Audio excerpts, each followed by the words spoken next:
Gapada sa sa sa gapada pada pada. If there's some man, acknowledge me. Acknowledge me. You there, sitting at home. Acknowledge me. আজকের রয়ের শুরুতেই ছিল acknowledgement ceremony, মানে আজকে তো Jacob ফাটুকে Roman রিংসকে acknowledge করতেই হতো, তার কাছে আর কোনো অপশন ছিল না। তো রোমান রিংস আর উসোসদের এন্ট্রেন্স হয়, আর আজকে না রোমান রিংসকে দেখেই মনে হচ্ছিল যে হ্যাঁ আজকে রোমান রিংসের মধ্যে কনফিডেন্স দেখা যাচ্ছে। আর ইটালির ক্রাউড, যেমন আমরা দেখেছিলাম ক্লাস ইন ইটালিতে পুরো ইটালির ক্রাউড ব্রক লেসনারের থিম সং, যেটা শুধুমাত্র একটা মিউজিক, সেটাকেও গাইছিল, ঠিক সেমভাবে আজকে রোমান রিংসের থিম সংকেও পুরো ইটালির ক্রাউড গাইছিল। তারপর তো তারা প্রায় 5 মিনিট ধরে শুধু রোমান রিংসের জন্য চ্যান্ট করেছে, ওটিসি রোমান রোমান রিংস, আর সব রকম চ্যান্ট যতগুলো হতে পারে রোমান রিংসের জন্য সব রকম চ্যান্ট তারা করেছে। কিন্তু তারপর যখন অ্যাকনলেজমেন্ট সেরেমনি শুরু হয় আমরা দেখতে পাই জেকব ফাটুকে ডাকা হয়। আর আজকে তো জেকব ফাটু এসেই সবার প্রথমে জেউসোকে বলেছে যে আমি মানছি আমি আমার ট্রাইবেল চিফের কাছে হেরেছি, কিন্তু আমি তার পাঙ্ক্যাস জেউসোর কাছে তো হারিনি। তাহলে জেউসো আমার উপরে তো দাদাগিরি কী করে দেখাচ্ছে? মানে আমরা দেখেছিলাম ক্লাস ইন ইটালিতে জেউসো জেকব ফাটুর উপর দাদাগিরি দেখাচ্ছিল, বাকি সবসময় ব্যাক স্টেজে আমরা দেখছিলাম জেউসো জেকব ফাটুর উপর দাদাগিরি দেখাচ্ছিল। তো জেকব ফাটু আজকে পুরো পরিষ্কার করে দিয়েছে যে আমি হেরেছি ট্রাইবেল চিফের কাছে, জেউসোর কাছে না। তো জেউসো তো দাদাগিরি আমার উপর কী করে দেখাচ্ছে? তার সাথে জেকব ফাটু আজকে এই কথাটাও বলেছে যে আমি আমার জীবনে সবসময় হেরে এসেছি, তাই হারাটা আমার জন্য নতুন কিছু না, কিন্তু ক্লাস ইন ইটালিতে আমি আমার ফ্যামিলির কাছে হেরেছি, আমি আমার বাচ্চাদের সামনে হেরে গেছি। তো আমিও আমার বাচ্চাদেরকে দেখাতে চাই যে তাদের বাবা একজন এক কথার মানুষ, মানে যে কথাটা সে দিয়েছে সেই কথাটা সে রাখবে। এরপর আমরা দেখতে পাই জেকব ফাটু নিজের হাঁটুতে বসে পড়ে, মানে রোমান রিংসের সামনে হাঁটু গেড়ে বসে পড়ে, আর তারপর রোমান রিংসকে ট্রাইবাল চিফ হিসেবে অ্যাকনলেজ করে। আমরা দেখতে পাই রোমান রিংসের দিকে সে হাত বাড়িয়ে দেয়, রোমান রিংস তার হাত ধরে তাকে তোলে, আর রোমান রিংস তাকে বলে যে তুই হয়তো এই কথাটা এখন বুঝবি না, কিন্তু আমি তোকে ভালোবাসি। এরপর আমরা দেখতে পাই জেকব ফাটু রোমান রিংসকে হাগ করে, আর তারপর জিমি উসো বলে যে ভাই তুই যখন আমাদের দলে এবার চলে এসেছিস তখন এইটা ব্যাক স্টেজে সবার জন্য একটা ওয়ার্নিং সাইন যে they are the twos and we the ones. তারপর আমরা দেখতে পাই Roman Reigns Jey Uso Jimmy Uso সবাই তাদের আঙুল আকাশের দিকে তোলে, আর শুধু তাই না জেকব ফাটুও তার আঙুল আকাশের দিকে তোলে, আর তারপর তো সে আবার সে পাগলামি করতে থাকে। মানে জেকব ফাটু অফিসিয়ালি রোমান রিংসকে তার ট্রাইবাল চিফ হিসেবে অ্যাকনলেজ করে নিয়েছে, আর এবার জেকব ফাটু রোমান রিংসের দলে যোগ হয়ে গেছে। মানে ব্লাড লাইনের আরও একটা ভার্সন আমাদের সামনে চলে এসছে, ব্লাড লাইন আরও বেশি স্ট্রং হয়ে গেছে। আর তারপর যখন Roman Reigns Jey Uso Jimmy Uso আর জেকব ফাটু সেখান থেকে বেরোচ্ছিল তখনও রোমান রিংসের মুখ দেখে বোঝা যাচ্ছিল যে রোমান রিংসও জানে যে সে তার আর্মিকে আবার ফিরে পেয়েছে, আর এখন সেটা আরও স্ট্রং হয়ে গেছে, কারণ জেকব ফাটুর মতো একজন তার দলে এবার যোগ দিয়ে দিয়েছে। এছাড়া আমরা ক্লাস ইন ইটালিতে ব্যাক স্টেজে যেটা দেখেছিলাম যে রোমান রিংস আর কোডি রোডস মুখোমুখি হয়েছিল, সেই ভিডিওটাও রোমান রিংস জেউসো জিমি উসোরা ব্যাক স্টেজ থেকে দেখছিল। আর রোমান রিংস বলে যে কোডি রোডসকে তো আমি পরে দেখে নেব। তো জেউসোকে বলে কিং অফ দ্য রিং জিতে সে যেন কোডি রোডসকে চ্যালেঞ্জ করে, আর কোডি রোডসের থেকে আনডিসপিউটেড ডাব্লিউডাব্লিউ চ্যাম্পিয়নশিপ ব্লাড লাইনে আবার ফিরিয়ে নিয়ে আসে, কারণ অলরেডি ওয়ার্ল্ড হেভিওয়েট চ্যাম্পিয়নশিপ একবার জেউসো পেয়ে গেছে, এটার টেস্ট জেউসো জানে। তো এবার যেন কোডি রোডসের কাছ থেকে সে আনডিসপিউটেড ডাব্লিউডাব্লিউ চ্যাম্পিয়নশিপটাও জিতে নিয়ে আসে ব্লাড লাইনে। তো তারপর আমরা দেখতে পাই জেউসো সেখান থেকে চলে যায়, মোটিভেট হয়ে জিমি উসো যেতে চাইছিল, কিন্তু তখন রোমান রিংস জিমি উসোকে বলে তুই আমার সাথে থাক, তোকে আমার দরকার আছে। তো এখান থেকে রোমান রিংস কী কুক করছে সেটা আমরা জানি না। তো এইভাবে আজকে আমরা পুরো ব্লাড লাইনকে র জুড়ে দেখতে পেয়েছিলাম, কিন্তু তার সাথে সাথে আজকে এলএ নাইটের একটা দারুণ সেগমেন্ট ছিল ব্যাক স্টেজে, যেখানে অ্যাডাম পিয়ার্স আর এলএ নাইটের মধ্যে একটা সেগমেন্ট হয়েছিল, যেখানে এলএ নাইট অ্যাডাম পিয়ার্সকে বলছিল যে তুই তো সবার প্রতি দাদাগিরি দেখাস, কিন্তু রোমান রিংসের সামনে তো দাদাগিরি কোথায় বেরিয়ে যায়, তুই কি উসি ফিল করিস রোমান রিংসের সামনে? এক কাজ কর, তুই রোমান রিংসের মতো ড্রেস আপ কর, সেই উফা লাফা তোর গলায় পড়ে নে, আর তারপর তুইও গিয়ে রোমান রিংসকে অ্যাকনলেজ কর। তো তখন অ্যাডাম পিয়ার্স কিছু একটা বলতে যাচ্ছিল এলএ নাইটকে, কিন্তু তখন এলএ নাইট তার আঙুলটা ধরে আকাশের দিকে তুলে বলে এই তো এবার একদম পারফেক্ট আছে। তো এলএ নাইট তো আজকে অ্যাডাম পিয়ার্সকে পুরো বুলি করে দিয়েছে। মানে এলএ নাইট এটাই বলতে চাইছে যে অ্যাডাম পিয়ার্সের সমস্ত দাদাগিরি রোমান রিংসের সামনে এসে চলে যায়, রোমান রিংসের সামনে তার মুখ থেকে কথা বেরোয় না, সে শুধু রোমান রিংসের কথা হিসেবে চলে, সে এরকমই জেনারেল ম্যানেজার। তো দেখা যাক এলএ নাইটের এই যে অভিযোগগুলো এইগুলোকে অ্যাডাম পিয়ার্স ভুল প্রমাণ করতে পারে কিনা পরবর্তীকালে। যাই হোক না কেন এইভাবে র শুরু তো দুর্দান্ত উপায় হয়ে গেছিলো, কিন্তু আজকে রয়ের যে মোমেন্টামটাকে ডাব্লিউডাব্লিউ ধরে রেখেছে না সেটাও দেখার মতো। মানে এইভাবেই একটা রয়ের এপিসোডকে বুক করা উচিত যেখানে অডিয়েন্সের ইন্টারেস্ট যাবে না, কারণ এই সেগমেন্টটার পরেই আমরা দেখতে পেয়েছিলাম কিং অফ দ্য রিং টুর্নামেন্টের কোয়ালিফায়ারের জন্য ফেটাল 4-ওয়ে ম্যাচ, যেখানে পেন্টা, কারমেলো হেইজ সোলো সিকোয়া আর ওভা ফেমির মধ্যে এই ম্যাচটা হওয়ার কথা ছিল। তো সবার প্রথমে পেন্টার এন্ট্রেন্স হয়, তারপর কার্মেলো হেইজের এন্ট্রেন্স হয়, তারপর ওই দিক থেকে আমরা দেখতে পাই সোলো সিকোয়া তার লম্বা বডিগার্ড মানে তালাটোঙ্গাকে সাথে নিয়ে আসে। আর যেহেতু ফেটাল 4-ওয়ে ম্যাচ, ডিসকোয়ালিফিকেশন তো ছিল না, তো সব কিছু লিগাল ছিল এই ম্যাচে। আর লাস্টে যখন ওভা ফেমির এন্ট্রেন্স হয়, ভাই ওভা ফেমির অরা, মানে আমরা রোমান রেন্সের অরার কথা বলি, কিন্তু ওভা ফেমিরও একটা আলাদা লেভেলেরই অরা আছে। মানে জাস্ট আগের রাতে সে ব্রক লেসনারের কাছে হেরেছে, কিন্তু তবু আজকে যেইভাবে ওভা ফেমি বেরিয়ে এসেছিল, মানে দেখেই মনে হচ্ছিল যে হ্যাঁ এ একজন ডাব্লিউডাব্লিউ সুপারস্টার। তো আজকে ওভা ফেমি নিজের 100%-এ ছিল না, তার হাতে একটু চোট লেগেছিল যেহেতু ব্রক লেসনারের কাছে সে 7টা F5 খেয়েছিল। কিন্তু তবুও আমরা দেখতে পাই যখন ওভা ফেমির এন্ট্রেন্স হয়, তার এন্ট্রেন্স শেষ হয় না, আর রিংয়ের মধ্যে যারা যারা উপস্থিত ছিল মানে পেন্টা, কার্মেল হেইজ, সোলো সিকোয়া সবাই ওভা ফেমির উপর অ্যাটাক করতে যায়, কিন্তু ওভা ফেমি সবাইকে মেরে ধরে ফেলে দেয়, তারপর নিজের এন্ট্রেন্স কমপ্লিট করে। তারপর এই ম্যাচটা যখন শুরু হয়, এই ম্যাচটাকে তো ডাব্লিউডাব্লিউ দুভাগে ভাগ করে দিয়েছিল। একদিকে আমরা রিংয়ের ভেতরে অ্যাকশন দেখতে পাচ্ছিলাম, আরেকদিকে আমরা রিংয়ের বাইরে অ্যাকশন দেখতে পাচ্ছিলাম। রিংয়ের ভেতর দুই টেকনিক্যাল সুপারস্টার মানে পেন্টা আর কার্মেলো হেইজ নিজেদের টেকনিক্যাল অ্যাবিলিটি দেখাচ্ছিল, আর ওই দিক থেকে আমরা বাইরে দেখতে পাচ্ছিলাম পুরো কিওস হয়ে গেছে, যেখানে মানে সোলো সিকোয়া আর ওভা ফেমি একে অপরকে মেরে যাচ্ছে। এমনকি তারা তো অডিয়েন্সের মধ্যে কেউ মারপিট করছিল, কিন্তু যেহেতু সোলো সিকোয়ার কাছে তার বডিগার্ড টালাটোঙ্গা ছিল, তো আমরা মাঝখানে দেখতে পাই টালাটোঙ্গা এখানে সোলো সিকোয়াকে সাহায্য করতে আসে, আর টালাটোঙ্গা ওভা ফেমির উপর অ্যাটাক করে দেয়। এবার একটা মুহূর্তে আমরা দেখতে পাই যখন সবাই ওভা ফেমির উপর অ্যাটাক করতে যাচ্ছে, কিন্তু ওভা ফেমি একাই সবাইকে ট্যাকেল করে নিচ্ছে।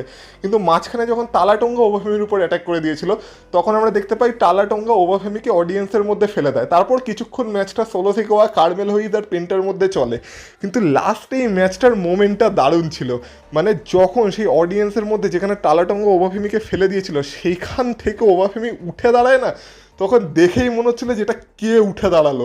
তো সোলো সিকোয়া ভয় পেয়ে যায়, তালাটোঙ্গা আবার অ্যাটাক করতে যায়, তালাটোঙ্গাকে তো অ্যানাউন্সার টেবিলেই ওভা ফেমি ফেলে দেয়। তারপর ওভা ফেমি কার্মেলো হেইজকে মারে, পেনটাকে মারে, আর রিংয়ে গিয়ে যখন সোলো সিকোয়াকে একটা ফল ফ্রম গ্রেস মেরে দেয়, তখন আর কারো কিছু করারই থাকে না, সোলো সিকোয়াকে পিন করে ওভা ফেমি এই ম্যাচটাও জিতে যায় আর কিং অফ দ্য রিংয়ের জন্য অ্যাডভান্স করে যায়। আর শুধু তাই না, ম্যাচের শেষে ওভা ফেমি ব্রক লেসনারের উদ্দেশ্যে একটা মেসেজও দিয়েছে, যে ব্রক লেসনার জিজ্ঞাসা করছিল না যে ওভা ফেমি হেরে যাওয়ার পর বা মার খাওয়ার পর কি করতে পারে, এই জিনিসটা ওভা ফেমি করতে পারে, ওভা ফেমি কিং অফ দ্য রিংয়ের জন্য কোয়ালিফাই করতে পারে, আর ওভা ফেমি কিং অফ দ্য রিংও জিতবে আর পরবর্তীকালে চ্যাম্পিয়নও হবে। আর ব্রক লেসনারের একটা কথা মনে রাখা দরকার, যে এখনও স্কোর 1-1 আছে, আর ফিউচারে অন দ্য লাইন তার সাথে আবার ব্রক লেসনারের দেখা হবে, তখন ওভা ফেমি ব্রক লেসনারকে দেখে নিতে চলেছে। মানে এইখান থেকে ওভা ফেমি ব্রক লেসনার আর ওভা ফেমি 3 নম্বর ম্যাচে টিজও দিয়ে দিয়েছে। তো ভাই ওভা ফেমির ক্যারেক্টারটাকে দেখতে সত্যি দারুণ লাগছে, মানে এরকম একটা ক্যারেক্টার ডাব্লিউডাব্লিউতে দরকার ছিল এতদিনে। যাই হোক না কেন, তারপর আমরা আমাদের brand new women's intercontinental champion Sol রুকাকেও দেখতে পাই, সে জাস্ট নিজের চ্যাম্পিয়নশিপকে সেলিব্রেট করতে এসেছিল, আর তারপর সে বেকি লিঞ্চকেও থ্যাংক ইউ বলে, যে বেকি লিঞ্চ হয়তো এটা ভাবতেই পারেনি যে সোলো রুকা এত তাড়াতাড়ি তাকে হারিয়ে দেবে, সে তাকে আন্ডার এস্টিমেট করেছিল, কিন্তু তারপর বেকি লিঞ্চ এখন বুঝে গেছে যে সে কাকে আন্ডার এস্টিমেট করেছিল, কিন্তু তাকে এই সুযোগটা দেওয়ার জন্য বেকি লিঞ্চকে সে ধন্যবাদ জানায়। আর সেটাও বলে তারপর যে সে একজন ফাইটিং চ্যাম্পিয়ন হতে চায়। এবার এই ফাইটিং চ্যাম্পিয়ন কথাটা শুনলেই আমার এখন মাথা গরম হয়েছে, কি দরকার ফাইটিং চ্যাম্পিয়ন হওয়ার? আমরা কোনো ফাইটিং চ্যাম্পিয়নকে দেখতে চাই না, আমরা একটা প্রপার স্টোরি লাইন দেখতে চাই। যদি সেরকম কোনো স্টোরি থাকে তাহলে সেটা প্লে করো। এই ফাইটিং চ্যাম্পিয়ন হয়ে কি প্রত্যেক সপ্তাহে ওপেন চ্যালেঞ্জ বা কেউ না কেউ চলে আসবে, মানে কোনো কারণ ছাড়াই সে চ্যাম্পিয়নশিপের জন্য অপরচুনিটি পেয়ে যাবে, এইটা দেখে দেখে তো আমরা বোর হয়ে গেছি। কিন্তু যাই হোক না কেন, সোলো রুকা বলে যে সে ফাইটিং চ্যাম্পিয়ন হতে চায়, কিন্তু যেই তাকে চ্যালেঞ্জ করতে আসবে তার এটা মাথায় রাখা উচিত যে বেকি লিঞ্চ তাকে আন্ডার এস্টিমেট করেছিল, আর এখন বেকি লিঞ্চের সাথে যেটা হয়েছে পরবর্তীকালে তাদের সাথেও সেটা হবে, যে সোলো রুকা তাদের সোলকে স্ন্যাচ করে নেবে। আর ম্যাচের শেষে রিং অ্যানাউন্সার প্রত্যেকবারই এক কথাই বলবে যে still your women's intercontinental champion Sol Ruca. এরপর আমরা একটা ট্যাগ টিম ম্যাচও দেখতে পেয়েছিলাম, যেখানে আমরা ড্রাগন লি আর রে মিস্টেরিওর টিম দেখতে পেয়েছিলাম, আর তাদের ম্যাচ হচ্ছিল রুসেভ আর ইথান পেজের টিমের সাথে। এবার এই ম্যাচে পুরো ম্যাচ জুড়ে ইথান পেজ আর রুসেভ ডমিনেট করেছে, যেহেতু তারা পাওয়ার হাউস টাইপের টিম, আর ইথান পেজের হিল ট্যাকটিক্স তো আছে, কিন্তু আলটিমেটলি আমরা দেখতে পাই ফেস টিমের এখানে জয় হয়, মানে রে মিস্ট্রিও আর ড্রাগন লি এই ম্যাচে ইথান পেজ আর রুসেভকে হারিয়ে দিয়েছে, আর সম্ভবত এবার তারা ট্যাগ টিম চ্যাম্পিয়নশিপের জন্য যাচ্ছে, এরকমই কোনো একটা স্টোরি লাইন দেখানোর চেষ্টা করছে। কিন্তু রে মিস্ট্রিওকে বলতে হবে, সে ডাব্লিউডাব্লিউর হল অফ ফেমার হয়ে গেছে, ট্রিপল এর হল অফ ফেমার হয়ে গেছে, তার ছেলে এখন ডাব্লিউডাব্লিউইতে মানে কি না কি করে বেড়াচ্ছে। ওই দিক থেকে সে ট্রিপল এ জেনারেল ম্যানেজার হয়ে গেছে, কিন্তু এখনও রে মিস্ট্রিও ফাইট করে যাচ্ছে, ম্যাচ লড়ে যাচ্ছে, চ্যাম্পিয়নশিপ চেস করে যাচ্ছে। মানে রে মিস্ট্রিও কোনোদিন বুড়ো হবে না। যাই হোক না কেন, এবার আমরা কুইন অফ দ্য রিংয়ের কোয়ালিফায়ারের জন্য একটা ফেটাল 4-ওয়ে ম্যাচ দেখতে পেয়েছিলাম, যেখানে আমরা দেখতে পেয়েছিলাম যে রক্সেন পেরেজ, জিউলিয়া, ল্যাস লেজেন্ড আর ইয়ো স্কাই এদের মধ্যে ম্যাচটা হয়েছিল। এই ম্যাচটাও দুর্দান্ত ছিল, বিভিন্ন মোমেন্টে ভরা ম্যাচ ছিল, কিন্তু এই ম্যাচের শেষেও আমরা দেখতে পাই যখন একটা মোমেন্টে আর কি সবাই সে রিংয়ের কর্নারে উঠে দাঁড়িয়েছিল, সেখান থেকে ল্যাস লেজেন্ড এসে সবাইকে ফেলে দেয়। তারপর ল্যাস লেজেন্ড সম্ভবত এখান থেকে আমরা দেখতে পাই রক্সেন পেরেজকে টেক ডাউন করে দেয়, তারপর জিউলিয়া ল্যাস লেজেন্ডকে টেক ডাউন করে দেয়, আর ইয়ো স্কাই লাস্টে জিউলিয়ার উপর তার ফিনিশার হিট করে জিউলিয়াকে পিন করে কুইন অফ দ্য রিংয়ের জন্য অ্যাডভান্স করে গেছে। তো ইয়ো স্কাই এবার কুইন অফ দ্য রিংয়ের সেমিফাইনালে যাচ্ছে। এবার সম্ভবত আমার মনে হয় কুইন অফ দ্য রিং না হয়তো ইয়ো স্কাই জিতবে, আর না হলেও এখান থেকে জেসি জেন জিততে পারে, যেটা নিয়ে পরে কথা বলছি। কিন্তু হ্যাঁ, আপাতত ইয়ো স্কাই কুইন অফ দ্য রিংয়ের জন্য কোয়ালিফাই করে গেছে। কিন্তু জিউলিয়ার জন্য খারাপ লাগছে, কারণ আজকে তো জিউলিয়া ভালো রিয়াকশনও পেয়েছিল, কিন্তু আলটিমেটলি লাভের লাভ কিছু হলো না, কারণ এখন আপাতত ডাব্লিউডাব্লিউ ইয়ো স্কাইয়ের উপরেই ফোকাস করছে। কিন্তু এবার যদি ফাইনালি আজকের রয়ের মেন ইভেন্টের কথা বলা হয়, তো আজকের রয়ের মেন ইভেন্ট একটা দুর্দান্ত ম্যাচ ছিল, আর আমি বলবো এটা একটা প্রিমিয়াম লাইভ ইভেন্ট লেভেলের ম্যাচ ছিল। কারণ মেন ইভেন্টে আমরা দেখতে পাই সেথ রলিন্স আর ব্রন ব্রেকারের মধ্যে ম্যাচ। এবার যেমন বললাম, ম্যাচটা দুর্দান্ত ম্যাচ ছিল, মানে প্রথম থেকে ফার্স্ট ম্যাচ ছিল। আর বিশেষ করে এই ম্যাচে সেথ রলিন্স আর ব্রন ব্রেকারকে দেখে মনে হচ্ছিল যে হ্যাঁ, এরা কোনো ম্যাচে কম্পিট করতে আসেনি, এরা একে অপরকে মারতে এসেছে, মানে তারা লিটারেলি একে অপরকে মারছিল। আর এবার এই ম্যাচের ফিনিশ কিভাবে হবে এটা দেখার বিষয় ছিল। আর আমি বলবো ডাব্লিউডাব্লিউ এখানে খুব ভালো কাজ করেছে, মানে এই ম্যাচের ফিনিশিংটা ডাব্লিউডাব্লিউ যেভাবে দেখিয়েছে না, প্রথমে তো এই ম্যাচে পুরো যেমন বললাম পুরো নন স্টপ অ্যাকশন ছিল। যেইভাবে সেথ রলিন্স ব্রন ব্রেকারের স্পিয়ারকে কাউন্টার করে সে পেডিগ্রি মেরেছিল অ্যানাউন্সার টেবিলের উপর, সেটা তো দুর্দান্ত মোমেন্ট ছিল। প্রত্যেকবারই যখন সেথ রলিন্স এটা করে, এটা দেখে বিশাল কুল মনে হয়। এবার যেহেতু ব্রন ব্রেকারের ম্যাচ, তাই ইন্টারফিয়ারেন্স তো হবে, ভিশনের ইন্টারফিয়ারেন্স হবে। তো আমরা দেখতে পাই যে অস্টিন থিওরি এই ম্যাচে এসে ইন্টারফেয়ার করার চেষ্টা করে, কিন্তু কোনোভাবে সেথ রলিন্স আজকে অস্টিন থিওরিকেও টেক ডাউন করে দেয়। কিন্তু অস্টিন থিওরির এই ডিস্ট্রাকশনের ফায়দা তুলে আমরা দেখতে পাই যে ব্রন ব্রেকার সেখানে মোমেন্টাম গেইন করার চেষ্টা করে, আর যখন রেফারির নজর আর কি পল হেমান আর ব্রন ব্রেকারের দিকে ছিল, তখন অস্টিন থিওরি তাদের যে ট্যাগ টিম চ্যাম্পিয়নশিপ বেল্ট সেটা দিয়ে সেথ রলিন্সের উপর অ্যাটাক করে দেয়। এবার এইটার সুযোগ তুলে ব্রন ব্রেকার সেথ রলিন্সকে পিন করতে যায়, কিন্তু সেথ রলিন্স সেখান থেকে কিক আউট করে। কিন্তু তারপর অস্টিন থিওরিকে টেক ডাউন করার জন্য সেখানে চলে আসে মন্টেস ফোর্ড, আর মন্টেস ফোর্ড তারপর অস্টিন থিওরিকে টেক ডাউন করে নেয়। কিন্তু এই সুযোগে ব্রন ব্রেকার মন্টেস ফোর্ডকে রিং সাইডে একটা স্পিয়ার লাগিয়ে দেয়। তো মন্টেস ফোর্ডের খেলা সেখানে শেষ হয়ে যায়। এরপর যখন ব্রন ব্রেকার রিংয়ে যায়, তখন আমরা দেখতে পাই সেথ রলিন্সের কাছে সেটা সুপার কিক খায়, তারপর সম্ভবত একটা পেডিগ্রি বা স্টোম্প খেয়েছিল, আর সেথ রলিন্স ব্রন ব্রেকারকে পিন করতে যাচ্ছিল। কিন্তু সেই সময় আমাদের মাস্টার মাইন্ড পল হেমান কি করে, ব্রন ব্রেকারের পাকে রিং রোপে আটকে দেয়। তো রেফারিকে পিন ব্রেক করতে হয়। এবার পল হেমান যেহেতু ইন্টারফেয়ার করেছে, এবার সেথ রলিন্স তো পল হেমানের উপরে রেগে গেছিলো। তো এবার সেথ রলিন্সের পুরো ফোকাস চলে যায় পল হেমানের উপর, আর পল হেমান সেথ রলিন্সকে দেখে হাসতে থাকে। তো তখন সেথ রলিন্স রিংয়ের বাইরে যায় আর পল হেমানকে চেস করতে থাকে। এবার পল হেমান ধীরে ধীরে ব্যারিকেডের দিকে যাচ্ছিল, সেই সময় ব্রন ব্রেকার ভাবে যে সে দৌড়ে এসে সেথ রলিন্সকে ব্যারিকেডের থ্রুতে একটা স্পিয়ার মারবে, কিন্তু সেথ রলিন্স আজকে পুরো রেডি ছিল।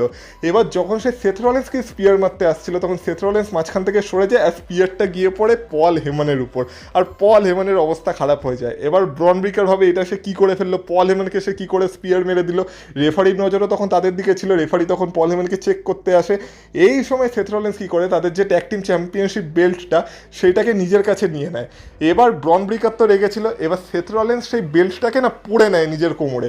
এবার ব্রন ব্রেকার তখন রিংয়ে এসেই সেথ রলিন্সকে একটা স্পিয়ার মারে, আর এটা খুব ইউনিক হয়েছিল যে স্পিয়ারটা যেহেতু বেল্টের উপর পড়েছিল, তাই ব্রন ব্রেকারেরই বেশি ড্যামেজ হয়েছিল। এবার তখন সেথ রলিন্স বেল্টটাকে রিংয়ের বাইরে ছুঁড়ে ফেলে দেয়, আর ব্রন ব্রেকার যেহেতু অলরেডি ড্যামেজ খেয়ে রেখেছিল, তার জন্য সেই সময় সেথ রলিন্স ব্রন ব্রেকারকে একটা স্টম্প মারে, আর রেফারি তখন আবার রিংয়ে ফিরে আসে, তারপর পিন করে 1, 2, 3, আর সেথ রলিন্স ব্রন ব্রেকারকে এই ম্যাচে হারিয়ে দিয়েছে। তো ফিনিশিংটা অত্যন্ত ইউনিক করেছিল ডাব্লিউডাব্লিউই, মানে এইটার জন্য ডাব্লিউডাব্লিউইকে ক্রেডিট দিতে হবে। মানে এরকম ফিনিশ আমরা শুধুমাত্র প্রিমিয়াম লাইভ ইভেন্টে দেখতে পাই, কিন্তু রয়ের এপিসোডের মেন ইভেন্টে যে এরকম ফিনিশ ডাব্লিউডাব্লিউই করবে, এটা দেখে বোঝা যাচ্ছে যে এই ম্যাচটাকে ডাব্লিউডাব্লিউ সত্যি হাইলি রেট করেছিল।